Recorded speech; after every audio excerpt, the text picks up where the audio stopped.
চতুর্থ নারীদেরকে স্বামীদের সঙ্গে পুড়াইয়া দেওয়া হতো, কবরে আপনার জীবিত ভাবে ঢালামাটি দেওয়া দেওয়া হতো। কিন্তু আমার নবীজি এই সমস্ত দিক থেকে নারীদের উদ্ধার করেছিলেন। জোরে বলেন সুবহানাল্লাহ। ওই নবীজি সব চাইতে মানবের জন্য নিয়ামত। বাবাজি ভাইরা, জগতের মধ্যে যে আল্লাহর ওলিরা এসেছে, আল্লাহর ওলিরা আল্লাহর তরফ থেকে নিয়ামত। আমার আল্লাহ বললেন ওয়া আম্মা বিনিয়ামাতি রাব্বিকা ফাহাদিস। আমার যারা প্রশংসা, আমার নিয়ামতের যারা প্রশংসা করে, স্বয়ং আমি আল্লাহ আমার প্রশংসা করা হয়। আল্লাহর ওলিদেরকে জগতের মধ্যে আমার আল্লাহ নিয়ামত করে পাঠিয়েছে। ওই আল্লাহর ওলির প্রশংসা করলে আল্লাহর প্রশংসা করা হয়। জোরে বলুন সুবহানাল্লাহ। ও বাবাজি ভাইরা, আমি কথা দিয়ে গেলাম, আমি আপনাদেরকে বলে গেলাম, আপনারা যারা অতীতের মানুষ আছে তারা মিলে নিবেন। যেই দেশে যেই গ্রামে আল্লাহর ওলির মাজার আছে, ওই জায়গাতে আল্লাহর তরফ থেকে কোন প্রকারের গজব আসে না। যেই গ্রামে যেই এলাকায় আল্লাহর ওলির মাজার আছে, ওই গ্রামে ওই এলাকায় আল্লাহর তরফ থেকে কোনো গজব আসে না। বাবাজি ভাইরা, আমার মায়েরা গো, আমরা আহলে সুন্নাত ওয়াল জামাতের মানুষ, আমরা তরিকত, হাকিকত, শরীয়ত, মারিফত, আমরা চারটা জিনিস মানি। কিন্তু বাবাজি ভাইরা, আমাদের মাজার মাননেওয়ালাদের মধ্যে এমনও মানুষ আছে, এমনও আপনার একটা জামাত আছে যারা মারিফত মানে, শরীয়ত মানতে চাই না। বলে শরীয়ত আবার কি জিনিস? আমরা তো ফকির মানুষ, আমরা তো মারিফত মানি। এবার তাকে যদি বলা হয় তুমি নামাজ আদায় করো, বলে নামাজ তো কোনো জায়গায় নাই, পাই নাই। নামাজ কি জিনিস, কেমন করে পড়তে হয়? নামাজ পড়া কোরআনের মধ্যে নাই। মূর্খ ব্যক্তিরা, তোমরা শুনে নাও, নামাজ হলো ফার্সি ভাষা, নামাজটা কোরআনের মধ্যে নাই, এটাই ঠিকই। কিন্তু সালাতটা তো কোরআনের মধ্যে আছে। এই সালাত শব্দের অর্থই হলো নামাজ, আর নামাজ শব্দের অর্থই হলো আল্লাহকে, আল্লাহর দরবারে নিজেকে আত্মসমর্পণ করে দেওয়া। আমার আল্লাহ কোরআনে বললেন ইয়া আইয়ুহাল্লাযীনা আমানুস্তাঈনু বিস-সাবরি ওয়াস-সালাহ ইন্নাল্লাহা মা'আস সাবিরিন।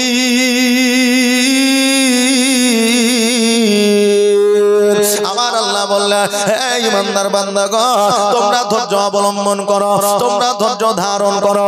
সালাতের মাধ্যমে, নামাজের মাধ্যমে যারা ধৈর্য অবলম্বনকারী হয়, আমি আল্লাহ তাদের সঙ্গী হয়ে যায়। জগতের মধ্যে যারাই ধৈর্য অবলম্বন করেছে তারাই আল্লাহর ওলি হয়েছে। জগতের মধ্যে যারাই ধৈর্য অবলম্বন করেছে তারাই আল্লাহর মুমিনত্ব অর্জন করেছে। জগতের মধ্যে যারাই ধৈর্য অবলম্বন করেছে তারাই পূর্ণতা অর্জন করেছে। জগতের মধ্যে যারাই ধৈর্য অবলম্বন করেছে তারাই ভবিষ্যতে উন্নত করেছে। জোরে বলেন সুবহানাল্লাহ। বেরাদার, আরবের বুকে যখন মাজারকে ভেঙে দেওয়া হলো, আরবে দেখবেন মাজার নাই, আছে? আরবে খুঁজবেন, যারা হজ করতে গেছে তারা বলতে পারবে আরবে মাজার নাই। কারণ একটা সময় ছিল আরবে যত আপনার কবর বাঁধানো ছিল, সমস্ত কবরগুলোকে আপনার ভেঙে দেওয়া, গুড়িয়ে দেওয়া হয়েছিল। এবার ভারতবর্ষের তখন রাজা ছিল, ভারতবর্ষের তখন আপনার যে আপনার মন্ত্রী ছিল, তার নাম ছিল বাদশাহ ঔরঙ্গজেব। ওই বাদশাহ ঔরঙ্গজেব চিন্তা করলো, আল্লাহ আজকে যখন আরবের মধ্যে মাজার ভেঙে দেওয়া হয়েছে, আমিও ভারতবর্ষের মাজারগুলোকে ভেঙে দিব, আমিও ভারতবর্ষের মাজারগুলোকে ভেঙে দিব। এই যে আপনাদের গ্রামে রূপরামপুরে মাজার আছে, তো এই মাজারের দুশমন আছে না নাই? আছে না নাই? আছে। আজকে চলে যান পাথর চাপুরি, এই পাথর চাপুরি মাজারেরও আপনার দুশমন আছে। আজকে চলে যান আপনি খাজা মাইনুদ্দিন চিশতি রহমাতুল্লাহ আলাইহির দরবার, ওনারও আপনার দুশমন আছে। আমার দয়ার নবী, মায়ার নবী সাল্লাল্লাহু তাআলা আলাইহি ওয়াসাল্লাম বলেছেন, জগতের মধ্যে মানুষ সবার কাছে ভালো হতে পারে না। এই জন্য ভালো হতে পারে না কারণ আমার আল্লাহ সৃষ্টি করেছেন সারা জাহানকে। এই মানুষই আল্লাহকে এক বলে অনেকেই বিশ্বাস করে না। যে জায়গায় আল্লাহ সবার কাছে ভালো হতে পারে না, একজন মানুষ সবার কাছে ভালো হতে পারে না। যেই মানুষটা সবার কাছে ভালো হয়ে যায়, জেনে নিতে হবে ওই মানুষটা শয়তানের ভাইরা ভাই। যে মানুষটা সবার কাছে ভালো হয়ে যাবে জেনে নিতে হবে ওটা হচ্ছে শয়তানের ভাইরা। ভাই বাবজি ভাইরা আমার মায়েরা, যেটা বলছিলাম বাদশা ঔরঙ্গজেব চিন্তা করলো আল্লাহ আজকে আরবে যখন মাজার নাই ভারতেও মাজার রাখবো না। এইরকম মানুষ কিন্তু এখনো জগতের মধ্যে আছে না নাই? এই যে সামনে রোজা আসছে না, এই রমজানের চাঁদ উঠলো কি উঠলো না কারো কোনো খবর নাই। আর যখন ঈদের চাঁদ উঠবে বুঝলেন তখন কে রেডিও নিয়ে বসে আছে, কে মোবাইল নিয়ে বসে আছে, কার ব্যাটারি সারা জীবন ব্যাটারি ভরে রেডিওতে। ও দেখবেন 4টা ব্যাটারি কিনে নিয়ে এসে রেডি করছে যে চাঁদের খবরটা যেমন করে হোক নিতে হবে যে। আর যদি চাঁদ না উঠে একটু যদি লাল বর্ণ হয়ে যায়, হ্যাঁ মৌলভী সাহেব কালকে ঈদের নামাজ হবে, চাঁদ আমি দেখলাম যে ছাদের উপরে বসেছিলাম সন্ধ্যেবেলায়। আমরা বলি এবার যদিও চাঁদ দেখতে না পায় যদি খবরে দেয় হুজুর আজকে তো আরবে ঈদ হয়ে গেল, মানে কালকে তো আমাদের ঈদ হওয়া উচিত, এটা মনে মানুষ আছে না? নাই হয়ে গেল মানে হয়ে যায়। আরব কি আমাদের জন্য হাদিস? হাদিস না। আরব যেটা করলো সেটা যে আমরা করব এটা কোনো শরীয়ত না, মারেফত না, তরিকত না, হাকিকত না। আজকে আরবের সরকার যে আপনার কি বলে কি মন্দির উদ্বোধন করলো, তা আমি যদি মনে করি যে আমি একটা মন্দির উদ্বোধন করে আমিও সকাল সন্ধ্যা নামাজ পড়বো, সকাল সন্ধ্যা পূজাও করবো, তো হবে? হবে না। ও করেছে বলে আমাকে করতে হবে, এটা কোনো হাদিস নয়। বাবাজি ভাইরা বাদশা ঔরঙ্গজেব বলল আরবের মধ্যে যখন মাজার নাই আমিও মাজার ভেঙে দিব। এবার বেরাদার, এবার বাদশা ঔরঙ্গজেব সেনাপতিকে অর্ডার করলো, ও সেনাপতি শোনো গো, আজকে ভারতবর্ষে যত মাজার আছে চলো সেনাদের দিয়ে মাজার গুলোকে গুঁড়ে দিব। এবার সেনাপতি বলল হুজুর জগতের মধ্যে এই ভারতবর্ষ একটা দেশ, যেই দেশে কোনো পয়গম্বর আসে না, যেই দেশে কোনো পয়গম্বরের আবির্ভাব ঘটে না, যেই দেশে আল্লাহর ওলি আসিয়া কাজী মাইনুদ্দিন চিশতি রহমাতুল্লাহ আলাইহি জিনাকে গরিবে নামাজ উপাধি দেওয়া হয়েছে, উনি ভারতবর্ষে আসিয়া একটা নয়, দুইটা নয়, চারটা নয়, পাঁচটা নয়, সাতটা নয়, 90 লক্ষ মানুষকে ইসলাম ধর্ম গ্রহণ করিয়েছে। জোরে বলুন সুবহানাল্লাহ। ওই খাজা মাইনুদ্দিন চিশতি রহমাতুল্লাহ আলাইহি মাজারটাকে আপনি কেমন করে ভাঙবেন? হুজুর গো এই ভুল জীবনে আপনি করিয়েন না। বাদশা ঔরঙ্গজেব বলল শোনো রে, আজকে যারা আল্লাহর ওলি হয়, আজকে যে খাজা মাইনুদ্দিন চিশতি রহমাতুল্লাহ আলাইহি যে কথা বলে ও তো মারা গিয়েছে, মৃত্যুবরণ করেছে, এখন তো তার ক্ষমতা নাই, পাওয়ার নাই, তার কোনো ঐতিহ্য না, অতএব মাজার ভেঙে দিলেই বাকি আর মাজার রেখে দিলেই বাকি। সেনাপতি বলল হুজুর গো এই যে কথাটা বললেন এই কথাটা বাস্তবায়ন হবে না, কারণ আমার আল্লাহ বলেছে যারা মুমিন হয়, যারা মুত্তাকিন হয়, যারা সালেহ হয়, যারা শহীদ হয়, যারা অ্যাক্সিডেন্টে ইন্তেকাল করে, যারা আপনার মুমিনতা অর্জন করে, তারা জীবনে কোনোদিন মরে না। বাদশা ঔরঙ্গজেব বলল শোনো রে, তোর কথা যদি সত্যি হয় আমি খাজা মাইনুদ্দিন চিশতি রহমাতুল্লাহ আলাইহির দরবারে যাব, যাওয়ার পরে আমি সালাম দিব, সালামের উত্তর যদি পেয়ে যায় মাজার আমি ভাঙবো না, আর সালামের উত্তর যদি আমি না পাই মাজার কিন্তু রাখবো না। সেনাপতি বলল হুজুর গো আপনার মনে যখন এটাই সাথ, এটাই বাসনা, চলেন এক করে গিয়ে পরীক্ষা নিরীক্ষা করে নি। বাদশা ঔরঙ্গজেব সৈন্যদের নিয়া, সেনাপতিকে নিয়া আমার খাজা মাইনুদ্দিন চিশতি রহমাতুল্লাহ আলাইহির দরবারে গিয়া হাজির হলেন। যেমনই আপনার মাজারের দরওয়াজায় গিয়া সালাম কানা দিলেন, আসসালামু আলাইকা ইয়া ওলি আল্লাহ। জোরে বলুন সুবহানাল্লাহ। দেখবেন আমাদের শরীয়তে কিছু নিয়ম নীতি আছে। কবরস্থানের পাশে দিয়ে গেলে একটা নিয়ম, মাজারের পাশে দিয়ে গেলে একটা নিয়ম, মানুষের সম্মুখে সম্মুখে মুখোমুখি দেখা হলে একটা নিয়ম। কিন্তু আমাদের এখন যুবক যুবতীদের নিয়ম কি জানেন? রাস্তা দিয়ে সাইকেল নিয়ে, মমতার সাইকেল নিয়ে যখন প্রাইভেট স্কুল যায়, কবরস্থান দেখলে এরকম করে না? অনেকেই করে, মুখে দিয়ে, কপালে দিয়ে, বুকে দেয়। এই বেশিরভাগ যারা স্টুডেন্ট তারাই বেশি করে, আমি অনেক জায়গায় দেখেছি। মাজার দেখলে শুরু হয়ে গেল। আচ্ছা এটা কি কোনো শরীয়তে আইন নিয়ম কানুন? না। এ আমার মা বোনেরা, এই আমার ভাই যুবকেরা শুনে না, যখন তোমার সম্মুখে কোন নারীর দেখা হবে, নারীরা নারীকে সালাম করবে, পুরুষরা যুবকেরা যুবকদের সালাম করবে। যুবকেরা যখন কবরস্থানের পাশে দিয়ে যাবে, কবরকে সালাম দিলে আসসালামু আলাইকা ইয়া আহলাল কবর। যখন মাজারের পাশে দিয়ে যাবে, মাজারে সালাম দিবে আসসালামু আলাইকা ইয়া ওলি আল্লাহ, সালাম দিবে। জীবনে কোনদিন হিন্দু, জৈন, খ্রিস্টান, ইহুদি, নাসারাদের মতো মাজার দেখলে মুখে চুম্বন, কপালে চুম্বন, বুকে আপনারা ঠেকাবে না, বুকে ঠেকাবে না, এই নিয়ম নাই। আর সব চাইতে বড় আমাদের একটা বদনাম আছে, যেটা হলো যে আহলে সুন্নাত ওয়াল জামাতের মানুষ যারা, তারা মাজারে সিজদা করে।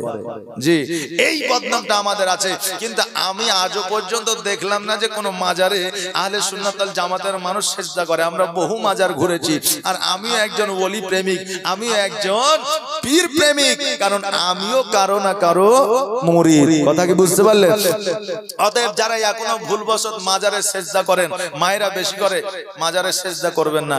আপনি চাইছেন আল্লাহর ওলির ওসিলাতে, আপনি চান, চাওয়ার ধরন পদ্ধতি, হে আল্লাহর ওলি, আজকে আমি নাচর বান্দা, আমি গুনাহগার বান্দা, আল্লাহর দরবারে দোয়া করি, আমার দোয়া কবুল হয় না।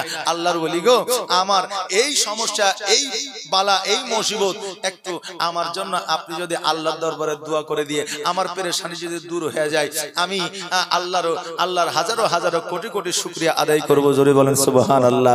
এইভাবে আল্লাহর ওলিদের কাছে চাইবেন, কিন্তু সিজদা করবেন না। বাবাজি ভাইরা, আমার মায়েরা, এবার বাদশা ঔরঙ্গজেব সালাম দিলেন মাজারে ঢুকিয়া, আসসালামু আলাইকা ইয়া ওলি আল্লাহ। একবার সালাম দিলেন, সালামের উত্তর আসলো না।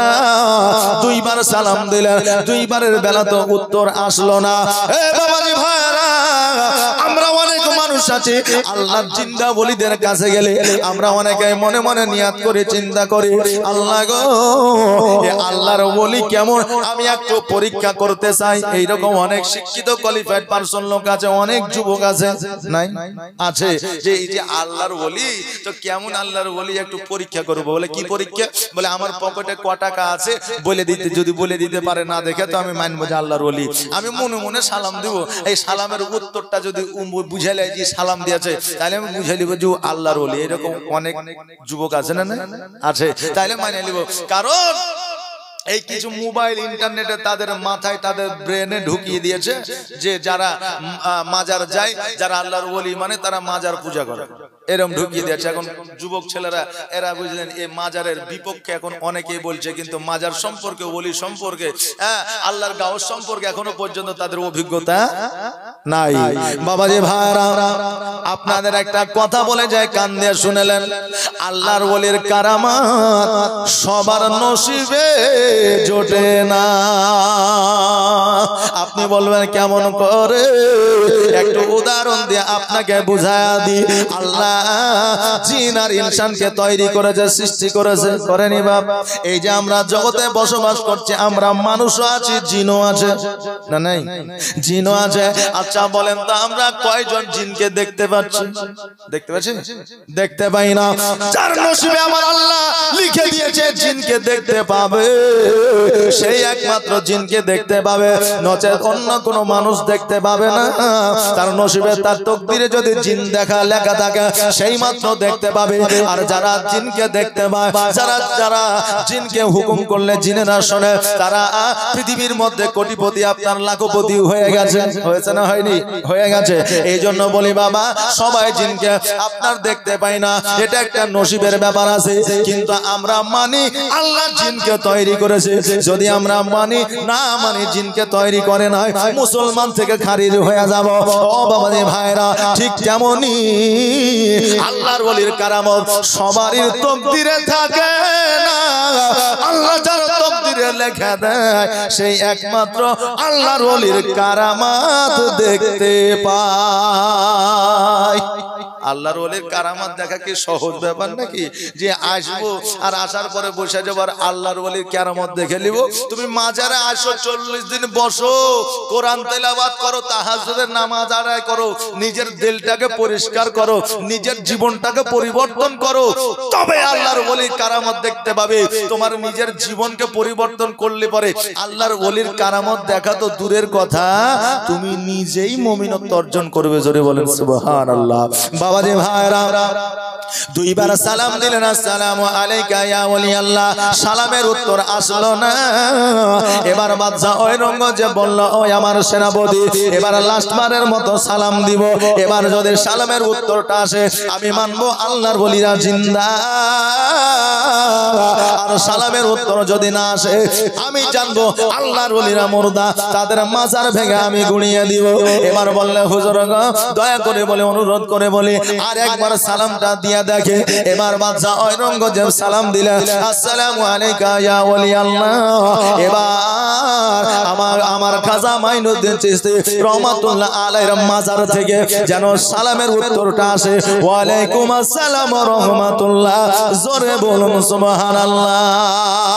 সঙ্গে সঙ্গে বাদশা ঔরঙ্গজেব আমার খাজা মাইনুদ্দিন চিশতি রহমাতুল্লাহ আলাইহির মাজারের সম্মুখে আপনার বসে গিয়েছে আদবের সহিত। বসে যাওয়ার পরে বলে, হুজুর একবার সালাম দিলাম উত্তর পাইলাম না, দুইবার সালাম দিলাম উত্তর পাইলাম না, হুজুর তিনবার সালামের বেলায় আপনি আমার সালামের উত্তর দিলেন, কারণটা আমি বুঝলাম না। আমার খাজা মাইনুদ্দিন চিশতি রহমাতুল্লাহ আলাইহি বলে, ও বাদশা ঔরঙ্গজেব শুনে নাও, শুনে নাও, আজকে সারা পৃথিবীর মধ্যে আল্লাহর ওলিরা যে জায়গায় জায়গায় ইসলামের প্রচার ও প্রসার করে, তাদেরকে প্রশিক্ষণ দেওয়ার জন্য গিয়েছিলাম, আর দূরত্ব অনেকটা হয়ে গিয়েছিল, যার জন্য আমি তোমার সালামের উত্তরটা দূর থেকে দিতে চাই না, পৌঁছাতে দেরি হয়েছে। দুইবার সালাম দিয়ে দিয়েছ, তিনবার যখন সালাম দাও আমি রওজায় পৌঁছে গিয়েছি, আর সম্মুখ থেকে তোমার সালামের উত্তর খানা দিয়েছি।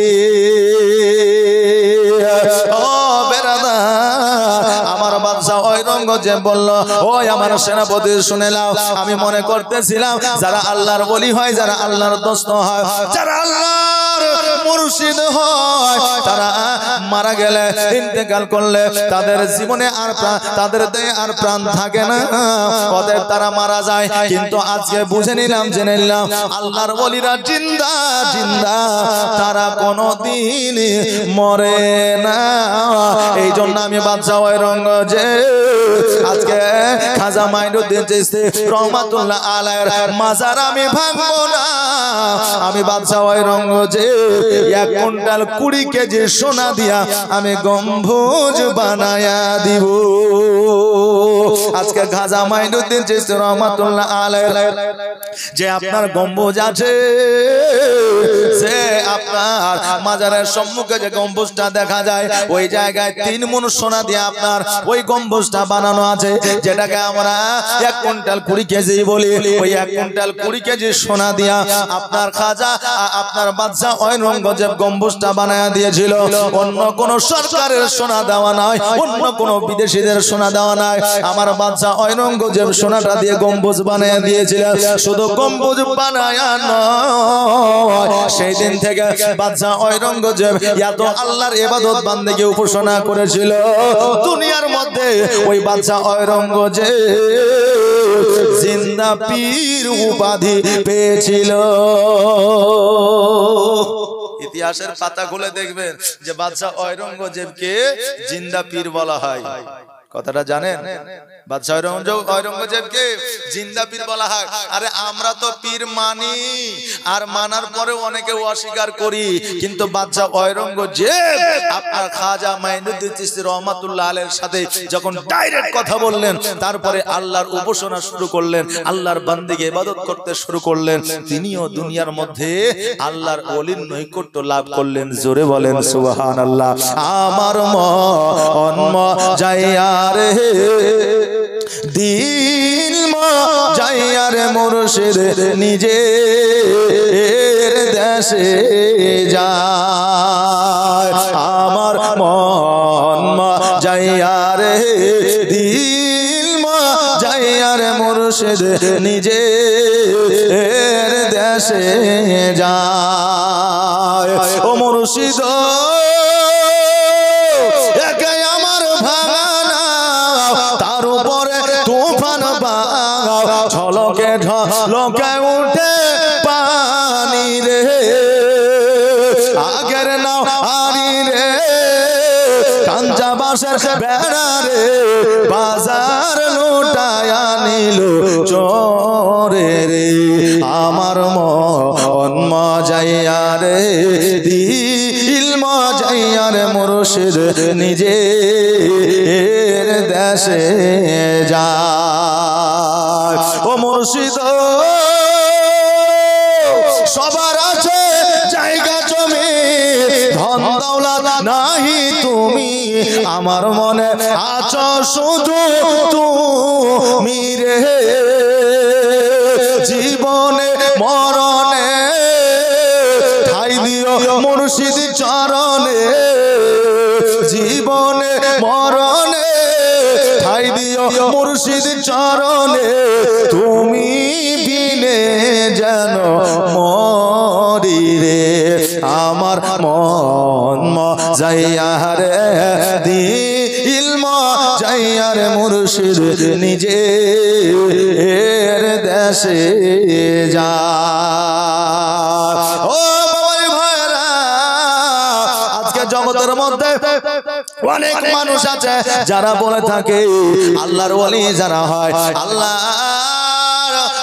যারা হয়, যারা পীর মুরিদি করে, তারা এখন বর্তমানে টাকা ছাড়া কিছুই বোঝে না। অনেকে এইরকম বদনাম করে না যে আল্লাহর ওলি যারা হয়, মুরিদি যারা করে, তারা টাকা পয়সা ছাড়া কিছুই বোঝে না। তবে এখন বর্তমানে অনেক পীর উঠেছে যারা আদৌ টাকা ছাড়া কিছু বোঝে না, কিন্তু আল্লাহর ওলি যারা নিঃসন্দেহে, তাদের টাকা মণি মুক্তা হীরা সোনা দানা ওই দিকে কোনো লক্ষ্য নাই। একবেলা খেতে পেয়ে আল্লাহর উপাসনা করে জীবন যাপন করতে পেলে আল্লাহ শুকরিয়া আদায় করে জোরে বলেন সুবহানাল্লাহ। বাবাজি ভাইরা, তো অনেকেই বলে এই রকম কথা, যারা বলে তারা আল্লাহর ওলির ইতিহাস এখনো জানে না, তারা এখনো পড়েওনি। আমি বলবো যে খাজা মাইনুদ্দিন চিশতি রহমাতুল্লাহ আলাইহির ইতিহাসটা খুলে দেখো, হযরতে বড় পীর আব্দুল কাদের জিলানী ও গিলানী রহমাতুল্লাহ আলাইহির ইতিহাসটা পড়ে দেখো, আপনার গরিবে নওয়াজের ইতিহাসটা পড়ে দেখুন, হযরতে আপনার ফরিদউদ্দিন গঞ্জে শাখার ইতিহাসটা পড়ে দেখুন। আল্লাহর ওলিদের ইতিহাস যদি মন প্রাণ দিয়ে পড়েন, আমি খোদার কসম করে বলি আল্লাহর ওলির প্রেমে পড়ে যাবেন। জোরে বলেন সুবহানাল্লাহ। বাবাজি ভাইরা, আল্লাহর ওলিরা কেমন হয়, আল্লাহর ওলিরা কেমন ছিলেন?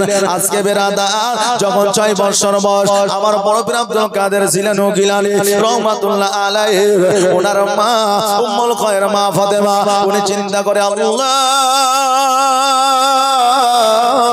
আমার সন্তান আজকে 6 বছরের হয়ে গেছে, আমার সন্তানকে আমি মাদ্রাসায় পড়াতে চাই, আমার সন্তানকে আমি দ্বীন ইসলামের শিক্ষা দিতে চাই। আমার বড় পীর আব্দুল কাদের জিলানী ও গিলানী রহমাতুল্লাহ আলাইহিকে ডাক দিয়ে বললেন, বেটা রে, আমি তোমাকে মাদ্রাসায় ভর্তি করতে চাই। ও বেটা বলো, তুমি কি মাদ্রাসায় পড়তে চাও? আমার বড় পীর আব্দুল কাদের জিলানী ও গিলানী রহমাতুল্লাহ আলাইহি বলে, মা গো, দয়ার নবী মায়ার নবীর মাদ্রাসায় যারা পড়ে তাদের জীবন পরিবর্তন হয়ে যায়। ও মা জননী, আমি মাদ্রাসায় পড়তে চাই। বলে কোন মাদ্রাসায় ভর্তি করবা? মা জননী বলল, বেটা আজকে বাগদাদ শরীফে তোমাকে মাদ্রাসায় ভর্তি করতে চাই, কিন্তু ওই মাদ্রাসায় তোমাকে আমি একা পাঠাতে পারি না, কেননা রাস্তাঘাটে অনেক জঙ্গল আছে, অনেক ঝোপ আছে, অনেক পশু পাখি আছে, অনেক ডাকাত আছে, অনেক চোর আছে, এই ভয়ে তোমাকে একাই আমি পাঠাতে পারবো না। তবে কাফেলা যদি পাওয়া যায়, ওই কাফেলার সঙ্গে তোমাকে মাদ্রাসায় পাঠিয়ে দিব। হযরত উম্মুল খায়র মা ফাতেমা এবার কাফেলা খুঁজতে আরম্ভ করলেন। হঠাৎ করে 11 জনের কাফেলা আপনার জিলানী শহর থেকে বাগদাদ শরীফে আপনারা যাবে ব্যবসা করার জন্য, বাণিজ্য করার জন্য। ওই কাফেলাদেরকে ডাক দিয়ে বলল, ভাই রে, আমার একটা ছোট্ট বাচ্চা 6 বছরের বালক, আমি আমার বাচ্চাকে বাগদাদে মাদ্রাসায় ভর্তি করতে চাই, তুমি কি তোমরা কি তাকে নিয়ে যাবে? এবার ওই কাফেলার মানুষেরা বলল, ও উম্মুল খায়র মা ফাতেমা তোমার সন্তানকে যদি আমাদের সঙ্গে পাঠাও আমরা কেন নিয়ে যাব না।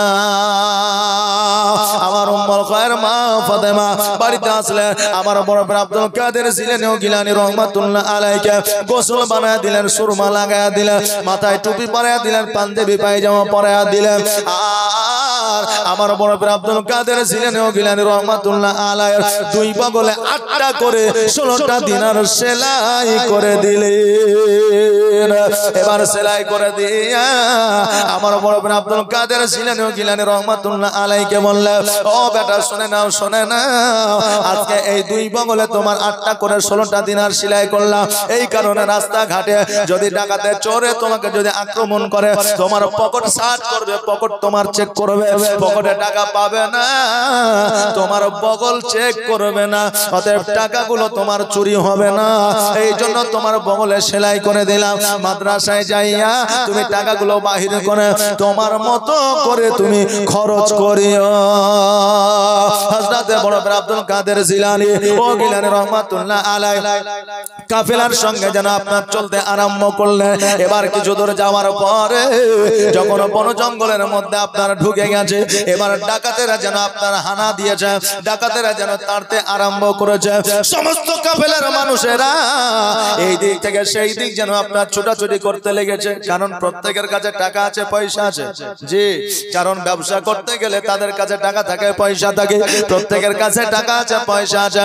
সবাই যেন এই দিক থেকে ওই দিক ছুটে পালিয়ে যায়। কিন্তু আমার বড় আব্দুল কাদের জিলানী গিলানী রাহমাতুল্লাহ আলাইহি একটা জায়গায় যেন আপনার দ্বন্দ্ব ঈমান হয়ে আছে। এবার ডাকাতের লোকেরা আসিয়া বলে, বাচ্চারে আজকে সবাই পালায়া গেল, কিন্তু তুমি এখনো পর্যন্ত এই জায়গায় দাঁড়ায় আছো, কারণটা কি? আমার বড় আব্দুল কাদের জিলানী গিলানী রাহমাতুল্লাহ আলাইহি বলে, ও ডাকাতের দলেরা, আমি হলাম বড় আব্দুল কাদের জিলানী, আমি আল্লাহ আল্লাহ রাসূল ছাড়া আমি কাউকে জগতের মধ্যে ভয় পাই না। অতএব তোমরা আমাকে হয়তো মেরে দিতে পারবে, কিন্তু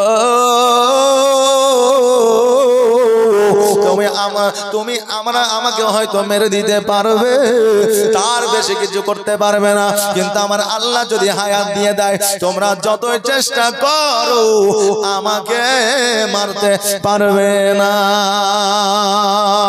এবার বলল, বাচ্চারে আমরা হলাম ডাকাতের দল, আমরা হলাম ডাকাতের লোক, আমরা টাকা পয়সা চিন্তাই করি। তোর কাছে কোনো টাকা আছে, পয়সা আছে? বলে হ্যাঁ আছে। যখন বলেছে আছে, তখন কিন্তু আপনার পকেটগুলো আপনার রিসার্চ করতে শুরু করে দিয়েছে। পকেটে তো টাকাই নাই, কেমন করে পাবে? এবার বলল, বাচ্চা তুমি এই ছোট্ট অবস্থায় তুমি মিথ্যা কথা বলো, চলো চলো আমাদের সর্দারের কাছে চলো, আমাদের সর্দারের কাছে নিয়ে যাবো। আর আমাদের সর্দার তোমার প্রতি এমন আঘাত করবে, কোথায় টাকা আছে ঠিক বাহির হয়ে যাবে।